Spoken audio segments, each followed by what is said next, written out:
العرش المجيد يجسد الملحمة ما بين الملك والشعب وهي فرصة في الواقع من أجل أولا استحضار أهم La glorieuse fête du trône est une épopée nationale du roi et son peuple. C'est avant tout une occasion pour évoquer les principales réalisations qui ont été faites par le roi Mohammed VI durant cette année.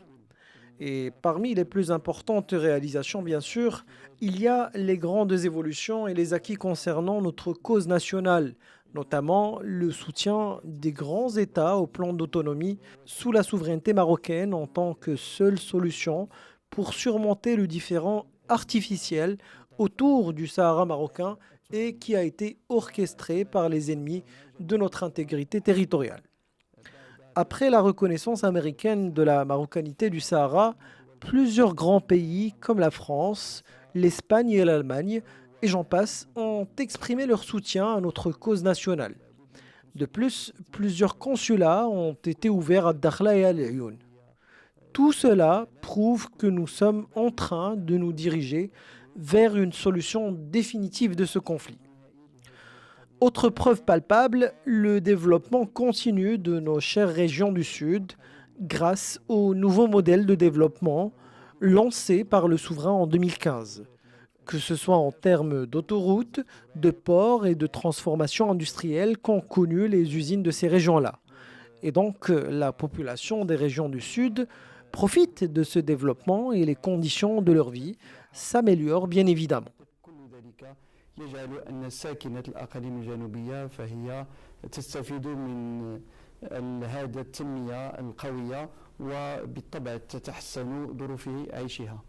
من بين كذلك الإنجازات الكبرى والتحولات الكبرى التي عرفتها بلادنا هو التوجه إلى تقوية السيادة الوطنية. Parmi les grandes réalisations aussi, je peux citer l'orientation du roi Mohammed VI à asseoir la souveraineté nationale. Comme vous savez, le Maroc a été donné comme exemple pour sa bonne gestion de la crise sanitaire, car il a assuré sa souveraineté médicale et sanitaire durant la pandémie. Le roi Mohammed VI avait d'ailleurs donné le coup d'envoi de la construction d'une usine de fabrication de vaccins anti-Covid.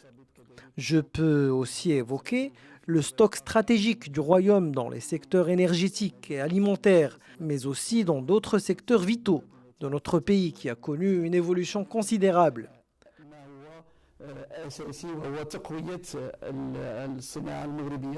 وتحويل الواردات إلى منتوج داخلي وهذا بالطبع يفتح مجال أولا لخلق فرص شغل ولتطوير القيمة المضافة ولكذلك تقليص التبعية للخارج بالنسبة لبلادنا.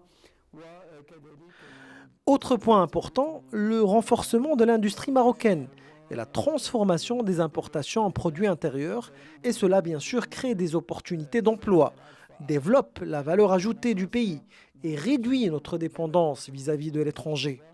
Il est important aussi d'évoquer l'État social.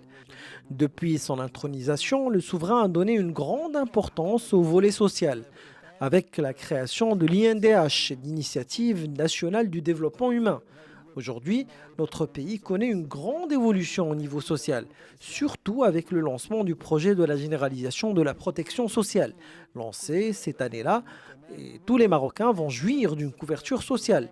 Et bien sûr, tout le secteur de la santé va être réformé pour permettre à toutes les tranches de la société d'accéder aux services de santé de qualité. Et bien sûr, les inégalités sanitaires qui existent au niveau national vont être réduites. Enfin, j'aimerais évoquer la consolidation du choix démocratique de notre pays, surtout suite aux élections qui ont eu lieu en septembre 2021 et qui ont permis une nouvelle passation de pouvoir démocratique entre deux gouvernements. Il y a eu d'ailleurs une grande participation dans l'opération de vote, chose qui donne une confiance aux institutions élues. N'oublions pas non plus que notre pays connaît un renforcement du volet territorial dans la plupart de ses politiques sectorielles et nationales, et ce pour que le développement touche tous les citoyens et citoyennes, où qu'ils soient, et permette à la jeunesse d'évoluer socialement. المواطنين ونفتح المجال للارتقاء الاجتماعي لكل شباب هذه الأمة.